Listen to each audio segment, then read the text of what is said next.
In this video, we are going to learn a very important concept, and that is the use of mix of absolute and relative references. That means whenever you see any particular cell, select equals to, and I select this. This is H3. That means H is the column reference and 3 is the row reference.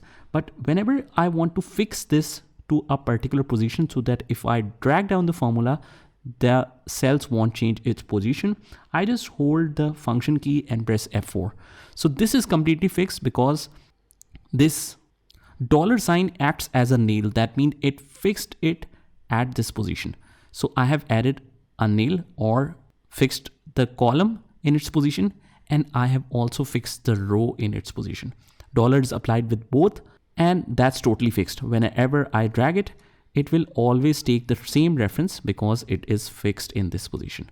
But we have already seen in past as well that if we just press function key and F4 again, we have different combinations. In some places only row is fixed and column is free. In some places the column is fixed and row is free, and in some cases both are free, and in some cases both are fixed. So what is the use of absolute and relative references in a proper way? We are going to see it by example, and we are going to practically implement it in a very important formula as well. So let's insert a new sheet in any of the project. I'm using the same project that we have done earlier as well. Just insert a sheet and I'll just name it as multiplication table. I want to give you a simplest example so that you can easily identify this, how it works. What you need to do is just leave one space. That means A1 should be free. From A2, I'll just write 1 and drag it down. You will see that 1 is copied through all the cells, but if I click on autofill options and click on fill series, it will fill in all the numbers. So make sure you have 10 numbers here. Make sure you have 10 numbers on the vertical side as well. So just drag it towards right and fill series, and we can continue until 10. Now this is our data. It's very simple numbers. What we need to do is we need to make multiplication.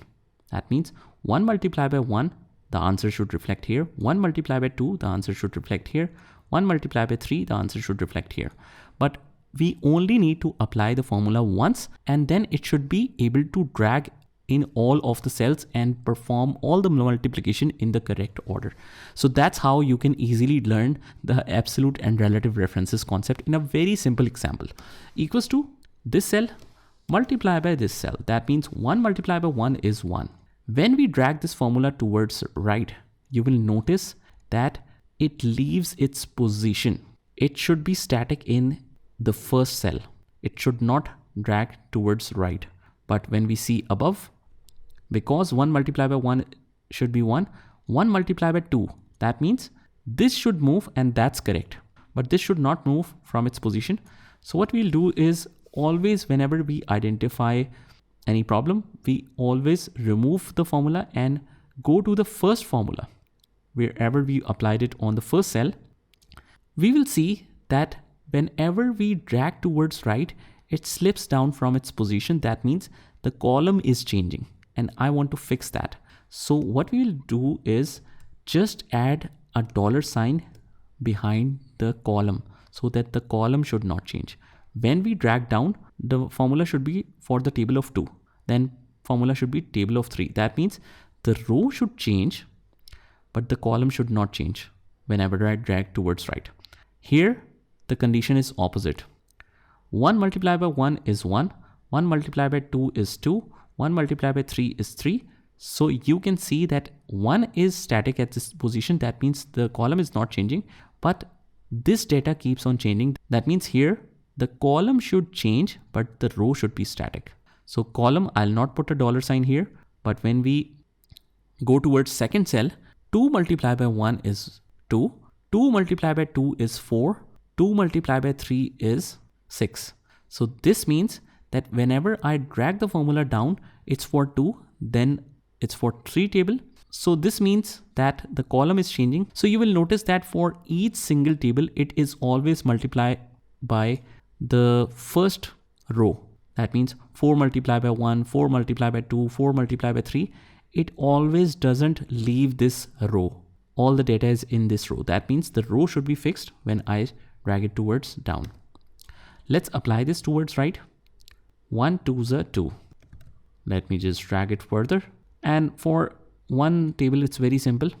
1 multiplied by 10, as you can see, even if I drag it towards right, it won't leave its position from the column, and the column for the multiplication table is moving. When I drag it towards down, it should also work. 2 multiplied by 1.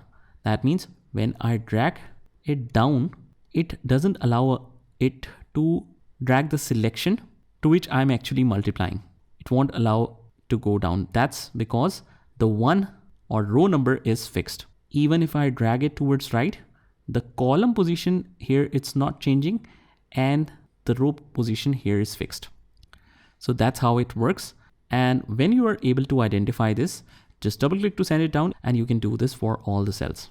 As you can see here, column is not changing and the row is changing so that it goes in the next table.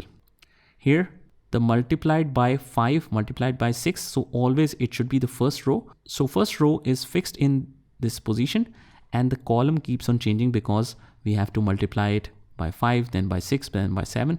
So it should change. So this is a very simple example, and don't worry even if you don't understand it now, because we are going to see it a lot of times, and you will ultimately learn this concept of mix of absolute and relative references. And if we want to learn it in detail, let's create some new assignments, and that's very simple with AI. I'll just ask ChatGPT to do this particular task.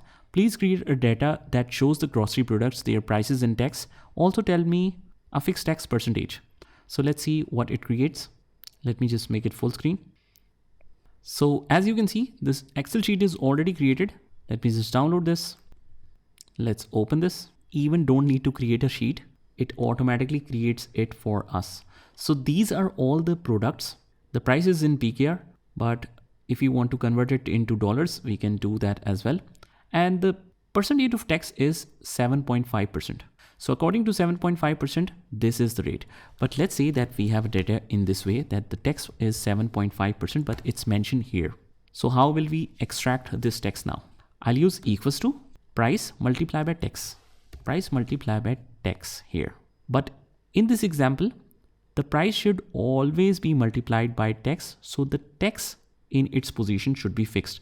And also it's very simple to identify any particular cell. You can just refer with colors as well. So both of these selection is in the red color. So we can easily identify what is being selected here. Function key, just fix this, and it will be fixed completely because no matter what happens, it should not leave its column. It should not leave its row. And here it should scroll down in the rows, but should not change in the column. Let's say if I drag it over to the next column.